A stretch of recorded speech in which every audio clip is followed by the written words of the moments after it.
So hello everyone, welcome to Happit Chat. Today we have an episode about virtual agents, and for that we have our guest speaker today, Terho Antila. Terho, hello. Hey, how's it going? Hey. Yeah, I'm great. So please introduce yourself quickly to our audience. Yeah, I work as an architect at Cloudriven, working on various projects, partly on Power Platform and also custom dev on Azure as well. Cool. Yeah, so and today you are showing us a little bit about virtual agents, right? Yep. I tested them out a couple of weeks ago, first time myself also, so Okay. I'm anxious to demo it. Sure, yeah, let's. The floor is yours. All right, so what do you have in store for us today? Well, I blogged about this a few weeks ago, and I'm gonna walk through the same stuff basically. So let me first introduce what we built earlier for our company to collect recruitment leads for us. Yeah. So I'll share my desktop here.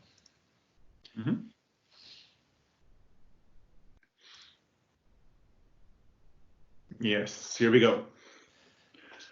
So this is the Power app that we created. We use this to collect recruitment leads. You simply enter the lead's name, description of the person, what's his or her core skills and stuff like that, and then what would be possible role at Cloudriven, and then of course most importantly the contact information for the lead. Yeah. And then when the user submits this form, it gets stored on a SharePoint list. The list is configured so that only the person who is creating the item on the list can see it. So no one else can see anyone else's leads. Of course, we have HR staff and HR personnel who can see all of the leads. Yeah. Then after this app implementation, it came to my mind that should we have another channel to enter these leads as well? Of course, this Power app is really easy to use, but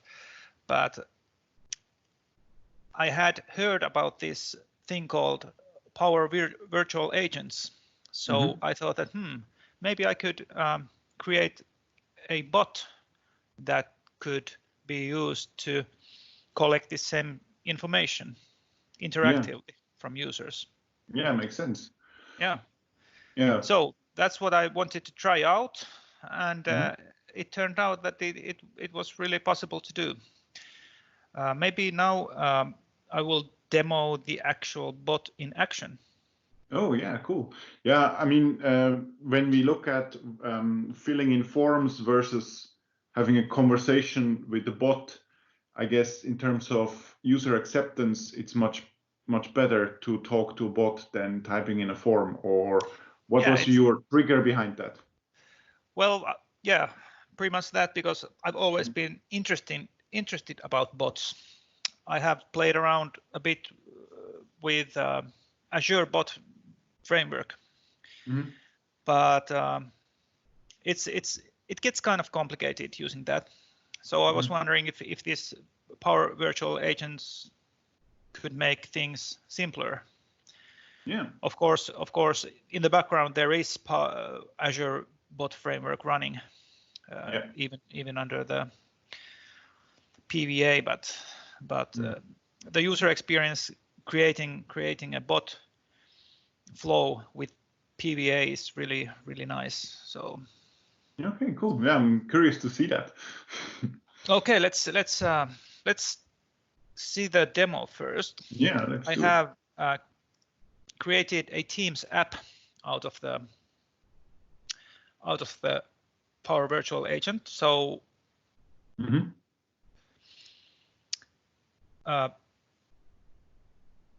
let's see the chat So we have new recruitment lead app here in Teams. This is available to all cloud drivers. So every employee can use this bot to add new entries to that recruitment lead list in SharePoint. So let's start. Let me minimize that one there. So I will start conversation with the bot by typing that I have a new lead, for example. I have defined different phrases that actually alert the bot or wake it up. So let's see. Okay, so the bot answered that hello, and awesome that you have the lead. First, I need to log in because we want to record the person who is actually entering the lead on the SharePoint list. So we want to create the item as the person. So that's why I need to log in. Okay. Yeah, so now I was able to log in and it confirmed that you are now logged in. And then it is asking me the first question. What is the name of the person you are reporting? So let's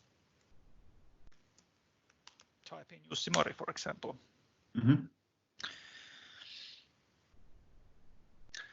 Please tell me a bit about Jussi Mori. What's person's seniority level? So this is like free text, basically. Yes. All of these questions, if I remember correctly, are free text. We can take a look at the different types of questions when we go to the editor side.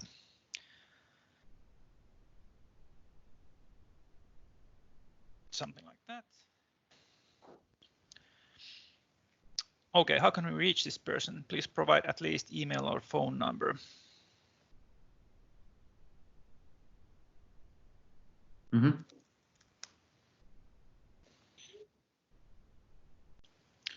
So what would be the role for Jussi? Chief Entertainment Officer. That's good.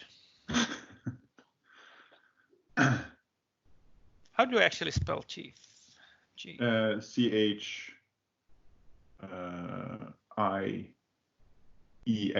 Chief. Like that? Yeah. Or something. Okay. Now it got through. So what happened there is that the bot collected all my answers. Yeah. And then it accessed the SharePoint list and saved those as an item on the list. Yeah. And then this is just a feedback part for the bot. Did that answer your question? Yes. This is out of the box stuff that comes with the Power Virtual Agents currently. I mean, in my point of view, it would be actually much nicer to use the bot always to fill in list information on any list. Yes, I think so too. Yeah, but if you have bulk edits, then of course it doesn't work. But at least, for instance, like a use case, if you want to order a new team or so, when you have like a forum to collect data to get your teams provisioned, something like that is working really handy. Exactly. Yeah, and you can really easily, the UI is so much different. It's so much more flexible because you can provide additional information really easily. Yeah. You don't have to worry about the layout or anything. You can just push any information to the user you want, and then user can be really flexible also in his answers. And how about branching logics? You have them as well. So for instance, if you it is possible to branch the conversation based on the answers. Yeah, cool. Okay, so, let's How difficult is this to set up? Do you need to be a hero like you, or can a guy like no. me do that? Well, the most difficult part was to make the authentication work, because I had to create an app registration in Azure AD. So that gets kind of complicated to know what secrets go to where and stuff like that. But other than that, it was really straightforward. I think it took me, well, I was writing a blog while I was doing this. Maybe it took me 3 hours or so. Okay. So being the first bot with my first bot with Power Virtual Agents, I don't think 3 hours is much. No, absolutely not. So how does the editor looks like then? If you go to powerva.microsoft.com, you can access the Power Virtual Agents platform. And here on the left, I have selected topics, and I have this add new recruitment lead topic here visible. If I click on that, we are now editing the setup of the topic. So we have given it a name, and here are the trigger phrases that will wake the bot up. And as you can see, what I was typing to the chat, I typed, I have a new lead. There is no phrase like that, but there is new lead. So PVA is already using some machine learning stuff here to guess what I want to do. So yeah, because this would have been just my question, because I remember you typed in something else and you hear those phrases. So if you put in something similar, it will recognize that, okay, you mean that. Yes. So it recognizes intent, which is pretty cool. Yeah. And then if we take a look at the actual workflow, so to speak.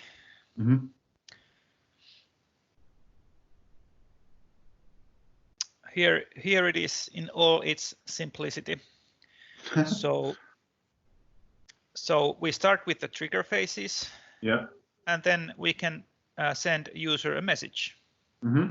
So I can totally edit the text here. I can use some simple formatting like bold and italic or some bullet list.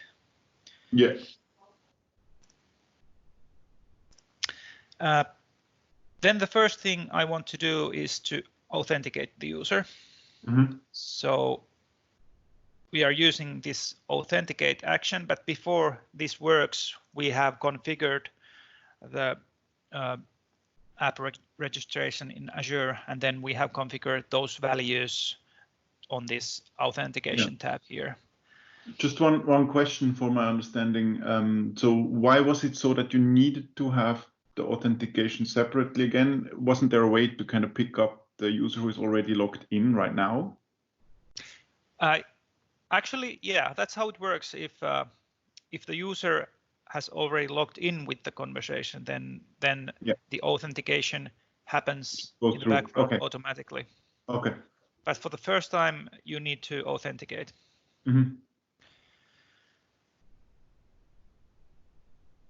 So authentication either is successful or not. If we are not successful with the authentication, we go to this branch on the right. So this is an example of branching you were asking about. Of course, we are now interested in the branch on the left, which means the login was successful. We indicate user that, hey, you are now logged in. And then we start with the questions. The first question is that what is the name of the person you are reporting? And if we take a look at different types of questions we can add, so let's add a node here and ask a question. So here are the options that I can use. Right. What I used in every question was user's entire response, because that's what we have on the SharePoint list. We have free text fields that we want to fill in. Yeah. But you could have like multiple choice options. For example, if we would have some specific positions we are looking persons into at Cloudriven, then we could have like that multiple choice options for the positions. So there are quite a few of pre-built types of questions available. But I guess the most important are the multiple choice options and entire response. And maybe the Boolean as well is really good at some.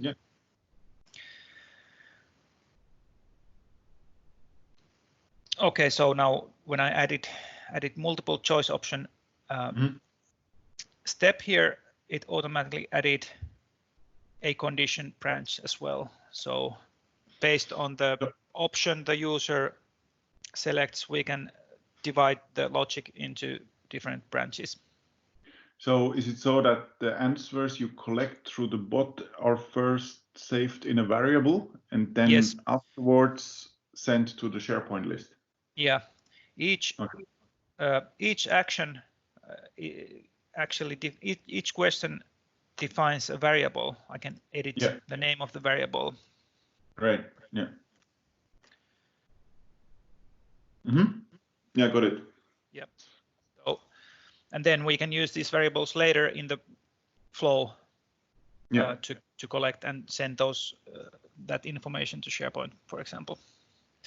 Yeah. So the logic goes: we ask more questions from the user.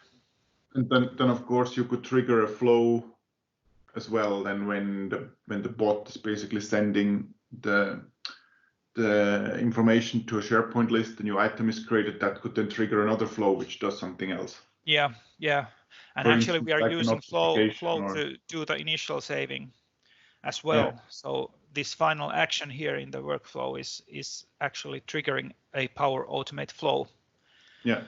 We give it all the information collected so far, and then the flow kicks in and does the actual saving.